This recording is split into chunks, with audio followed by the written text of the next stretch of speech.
என் பொண்டாடி காணோம். மாமா இவர்கிட்ட 2 டிக்கெட் இருக்கு, இவர் கூட சினிமாக்கு போறேன், நீ வீட்டுக்கு போய் சமைச்சு வரேன். கண்ணகி கண்ணகி, இவ உன் பொண்டாட்டி, இவ பேரு கண்ணகி. மத்தியானத்துக்குள்ள போய் இவ பேரை மாத்தி வைக்கிற. ஏன்டா நீங்க எல்லாம் ஊருக்குள்ள உயிரோட அலையறீங்க? போடா டேய். இத புடி, எங்காவது ஒரு பார்பர் ஷாப் பார்த்து முதல்ல இந்த மீசை எடுத்துரு. போடா நாயங்க. 5 ரூபா டிக்கெட் 20 ரூபா, 5 ரூபா டிக்கெட் 20 ரூபா, 5 ரூபா டிக்கெட் 20 ரூபா. 2 டிக்கெட் கொடுங்க. போய் சொல்லி லீவ் போட்டுட்டு இங்க வந்து பிளாக்ல டிக்கெட் விக்கிறீங்களா? அது வந்து என்ன வந்து போய் போலீஸ்காரங்களா இருக்கு, நீங்களே இந்த மாதிரி பிளாக் டிக்கெட் விக்கலாமா? முதல்ல பினாமி வச்சு தான் வித்துக்கிட்டு இருந்தோம். அவன் எங்களை ஏமாத்தி எதிர்த்தாப்புல காம்ப்ளெக்ஸ் கட்டிட்டான். அதான் நாங்க விக்கிறோம். சீ, கேவலமா இல்ல? இது என்ன கேவலம்? இதை விட கேவலமான வேலையெல்லாம் செய்யறா, இத போய் கேவலம்ங்கறீங்களே. இருங்க, நான் வீட்டுக்கு போய் உங்க 2 பேரும் அப்பா கிட்ட மாட்டி ஓ வைக்கிறேன். மாட்டி விட. போன வாரம் உங்க அப்பா கூட இவங்க கிட்ட டிக்கெட் வாங்கிட்டு போனாரு. நீங்க எங்க மாட்டி விடுங்க.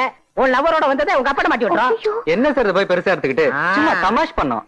அப்படி வா வலிக்கு. இப்ப இருந்து ஒரு ஒப்பந்தம். நீங்க எங்க வழியில குறுக்கிடாதீங்க.